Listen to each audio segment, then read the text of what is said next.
Hello Horror Hounds.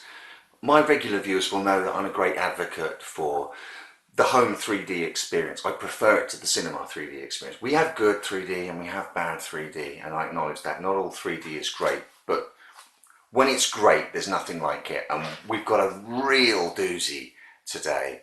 I've had this Blu-ray for ages. I don't know why it's taken me so long to talk about it. The 3D Blu-ray of 1953's The House of Wax.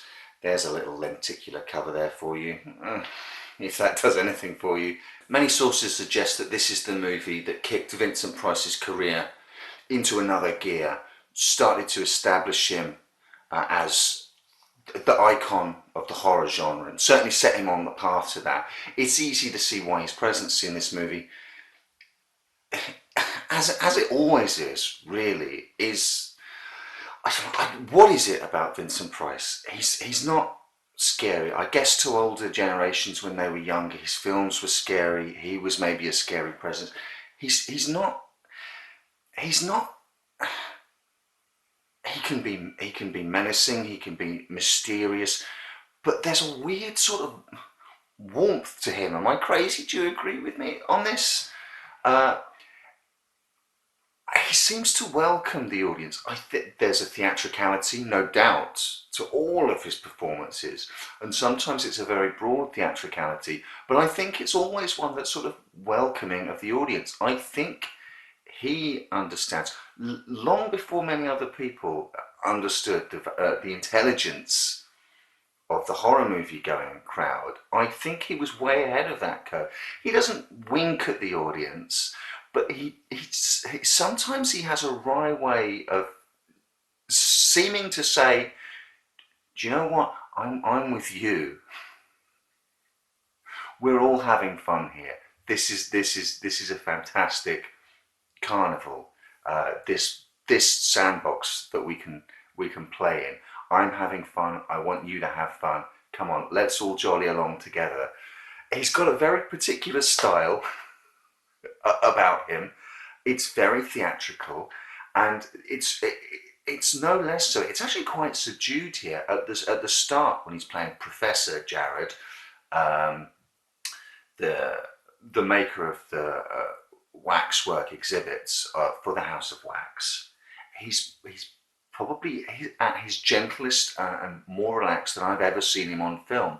I suspect that part of him at the start of the movie as an artist creating, in this case, his waxwork displays, and in real life, I think it was with his cooking more than anything, but I wouldn't be at all surprised to learn that he dabbled in painting and things like that. I just get the sense that the character in this at the start of the movie is probably a lot closer to the real life Vincent Price than we see in an awful lot of his movies. He seems incredibly comfortable in the skin of this character, and then uh, as things come to pass, not too long into the film, the titular House of Wax burns down, and he's believed burnt to death in it, but returns, opening a new, bigger, bolder, better House of Wax. Originally, his displays were all about beauty, and he wouldn't bend to the commercial pressures of his investors to include the macabre, the Chamber of Horrors, and things like this. When he comes back, there's a harder edge to him. Uh, he's got a diamond at his centre. He's still the injured artist, but he's got armor on, and he decides, I'm going to give the public what they want. I'm going to give them their grand guignol and their crime and murder and mayhem. And even there, right here, the subject of the story is it's art versus commerce, and uh, pure artistic endeavor versus giving the public what they want. And so wrapped up within this film is that sort of welcoming uh, embrace from Price, because the film is talking to a group of people that have gone to pay to see a movie called House of Wax, starring Vincent Price. That's a horror slash thriller movie. So it's all incredibly knowing in that safe, welcoming, wonderful world of Vincent Price that is an absolute joy to luxuriate in. Mental note, talk more about Vincent Price. Roger Corman's post-cycle, The Fives movies and Theatre of Blood. I'm going to have to do a Price series later.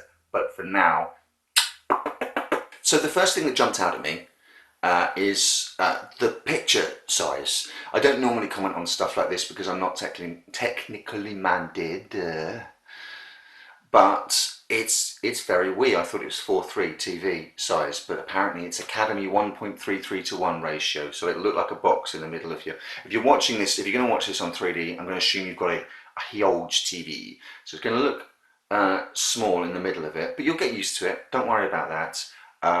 The amazing thing is the 3D. The 3D effects are they're absolutely glorious. I'll be entirely honest with you. I was going to try and rein this in a bit, but having just seen it, mulled it over for a couple of hours, and now I'm actually starting to talk about it. I love this. All right, this is a horror channel. This is not a scary movie by any stretch of the imagination. Don't think it's scary. It's gothic-y. It's very EC Comics meets sort of a Penny Dreadful. It reminded me of the old Victorian Penny Dreadful comics and literature and stuff like that. So there's the grave robbing, and there's the macabre waxwork displays of Anne Boleyn and assassinations and murders, and then moving into representations of recent crimes and things like that. And obviously, as we all know, these models are so lifelike and look like real people for a very good reason, and even that is sort of heavily sort of Penny Dreadful influenced and Gothic and Guignol literature of the Victorian era. But let's talk back about the 3D. Let's get back on track. There's a few coming at us. Not as many as there were would be later on, a few decades later in the 80s. Mostly it's a depth to the picture that you will notice straight away. The title card the Warner Brothers logo comes up, the title card comes up, and immediately you're on a wet, rain-swept street. There's a lamplight right in front of you, and then the space of the street and the buildings just opens out, and the camera slowly sweeps across it, and the depth of the picture is honestly something to behold. Then we fade into, the camera moves towards the first wax museum, and we fade into it. And again, the space, the use of foreground and background as the camera glides through it, slowly over the displays, sort of like very, very stately and very proudly bringing each display into view, offering it to you for your viewing pleasure, and then gliding on through the museum space and then back into the workspace where Vincent Price is working. It's a magnificent opening shot. The three dimensions that way are spectacular all the way through. I think this thing must have been filmed entirely on a soundstage. The sets are designed for the three-dimensionality to work to its optimum. There are sets with staircases and things going on in the background and the foreground, all perfectly designed to give senses of space, and characters will come from the background into the foreground and the camera will glide along with it. It's not all about the waxwork displays, although the 3D shows them off amazingly well. There's a chase sequence where the 3D enhances it. The dimensions aid the story, is what I'm trying to get across. Our heroine is being chased by a disfigured, cloaked, limping figure through the foggy streets of New York, it's supposed to be, but you will think about all the Jack the Ripper movies that you've ever seen before, and all of a sudden the 3D makes that chase as she's running across the street, hiding around a corner, and then we're there with her at the corner, looking into the screen to see him emerging from the alleyway far back, and she can run towards the camera and he can emerge in the background, and all of this space and him getting closer and further away. There's a three-dimensionality to it that is flabbergasting. Why people who insist on filming movies 3D wise now don't go and look at these old masters and this and Creature from the Black Lagoon to see, honestly see how it's done. There's an intermission slap bang in the middle of the movie because the projectionist, because of the way it was projected with two strips of film to get the 3D effects, they had to change the reels halfway through. So there's an intermission card, which is always fun to see. And then straight after the intermission, we've gone from this wonderful use of depth to just vaudevillian type gimmickry, where the new House of Wax has opened. We're in Act 2, and there's I believe the term is Barker on the streets, sort of round up, everyone come and see the House of Wax, and he's got a bat and ball, and he's batting it at the crowd, and he's batting it out into the audience. It ain't the greatest. It's extremely gimmicky, but it's kind of part of the fun of the theatre, of the story. The opening of the Wax Museum, and also the whole thing. We're here to watch a show, and we're going to give you a show. The colours are lush. The colours are glorious. I mean, it's in full colour. I don't know why. I've seen this before, and I thought it was a black and white movie. The fire at the start. The fire looks golden. The big vat of boiling molten wax, which does figure. It's like Chekhov's gun. It's Chekhov's vat of boiling wax. If you see a vat of boiling wax in the first act, it must get used in the third. It does get used, but it sits there and bubbles away, garishly pink. Definitely like something straight out of EC Comics. And don't worry, that will get used. And all in between, the foggy streets look great. The displays look colourful and vibrant and fantastic. Is there anything bad to say about the film? It's over 50 years old, okay? So nothing is going to surprise you in the film.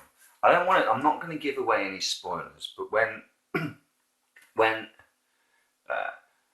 the identity of the disfigured limping man won't shock you. The reason that the waxwork figures look so lifelike won't shock you, but probably the reason that most of this won't shock you is because you'll have seen it since in Tales from the Dark Side type TV shows, or creep show type affairs, or anything like that. What's the other one? Tales from the Crypt and stuff like that. You'll have seen stuff like this teased back out into popular culture and given back to you, sort of repackaged and repurposed from this. It's worth saying, it's a remake. So 1953 remake. It's a remake of a film called, I know it's on the back here somewhere, Mystery of the Wax Museum, from 1933. So it's only remade 20 years later. I believe that is more of a thriller than a horror film. I've not seen it. It's on this disc. If you want to see the original film that this is a remake of, it's on here with Lionel Atwill, Fay Wray, Glenda Farrell, Frank McHugh. Well, I know those first two names. If anyone wants me to sit down and watch Mystery of the Wax Museum and report back, I'll gladly do it. There's a 48-minute sort of retrospective documentary on here with the likes of Rick Baker, the great Wes Craven, Joe Dante, Martin Scorsese, sort of talking about the historical significance of the film. There's a commentary track which I've listened to a good chunk of with two film historians. That's nice and chatty. They're both in the same room together, which is vital. It's a conversation rather than edited together, sort of dry commentary. But yeah, you won't be surprised by any of it. But I think you will be surprised by how well the 3D works, how gorgeous the film looks. The fire scene in particular is absolutely amazing, with the melting figures and the golden fire all around it. And my God, Vincent Price on absolute top form.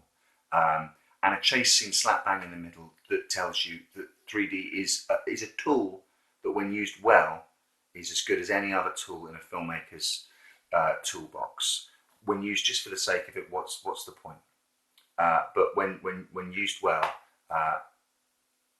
as with the conclusion I come to, as with most of these 3D movies, is this is how it was intended to be viewed. It will be fun to watch in 2D, I have no doubts, but it comes to life in 3D in a way that I wasn't expecting. I'm so impressed with this disc, probably as impressed, if not slightly more so, than the 3D Blu-ray for Creature from the Black Lagoon, which is amazing.